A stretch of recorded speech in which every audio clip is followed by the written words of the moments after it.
Welcome to JBPR creations. இன்றைக்கி special பார்த்தீங்கன்னா chicken gravy தான் பண்ண போகிறேன். அதுக்கு நான் 1/2 kg சிக்கன் எடுத்துகிட்டு வந்து அதை வாஷ் பண்ணி மஞ்சத்தூள் போட்டு, நான் எப்போவுமே நான்வெஜ்னாலே மஞ்சத்தூள் போட்டு வாஷ் பண்ணி ஒரு 5 minutes வச்சுருவேன். ஸோ அந்த வாஷ் பண்ணி வச்சுருக்கேன். இதுக்கு வந்து ஒரு 4 பெரிய சைஸ் வெங்காயமும் ஒரு 10 சாம்பார் வெங்காயமும் கட் பண்ணி வச்சுருக்கேன். 4 தக்காளி, 2 பச்சை மிளகா, கருவேப்பிலை இதெல்லாம் கட் பண்ணி வச்சுருக்கேன். அதுக்கப்புறம் கடாயை வச்சு கடாயில் நல்லெண்ணெய் ஊற்றிக்கிறேன். சிக்கனுக்கு எப்போவுமே நல்லெண்ணெய் தான் செய்வேன் நான்.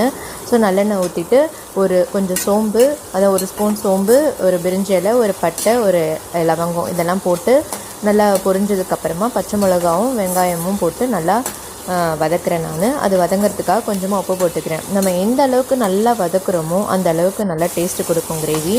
ஸோ அதனால் நான் வந்து நல்லா கலர்ஃபுல்லாக மாறி அது நல்லா வதங்குற அளவுக்கு வதங்கி நல்லா குழஞ்சி வர அளவுக்கு வெங்காயத்தை வதக்குனதுக்கு பிறகு தான் நான் தக்காளி போடுவேன். அதே மாதிரி தக்காளியும் நல்லா மசித்து நல்லா வதங்கி வரணும். இது ரெண்டும் தான் நம்மளுக்கு கிரேவியோட ஃப்ளேவரே. ஸோ அதனால் இதை நல்லா வதக்கின பிறகு இஞ்சி பூண்டு பேஸ்ட்டு போடணும். இஞ்சி பூண்டு பேஸ்ட்டு 1/2 teaspoon போடுறேன்.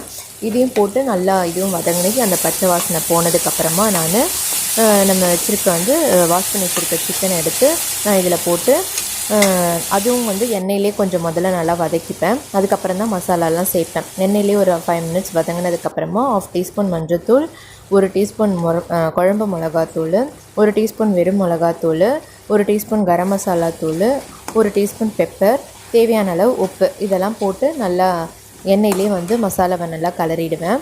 அதுக்கப்புறமா தான் தண்ணியும் ஊற்றுவேன். ஏன்னா அந்த மசாலா எசன்ஸ் ஃபுல்லாக நம்மளுக்கு சிக்கனில் எண்ணெயில் ஏறினதுக்கப்புறமா நம்ம தண்ணி ஊற்றினோன்னா கிரேவியோட டேஸ்ட்டே உங்களுக்கு சூப்பராக இருக்கும். அதுக்கப்புறமா தேவையான அளவு தண்ணி ஊற்றிட்டு உங்களுக்கு குழம்பாக வேணாலும் யூஸ் பண்ணிக்கலாம். நாங்கள் வந்து கிரேவியாக இருக்கிறதுனால கொஞ்சமாக தான் தண்ணி ஊற்றிருக்கேன். நம்மளுக்கு கறி வேகிற அளவுக்கு தண்ணி ஊற்றிட்டு இந்த அளவுக்கு வந்தால் போதும். ஏன்னா சாப்பாடில் போட்டு சாப்பிட கரெக்டாக இருக்கும்.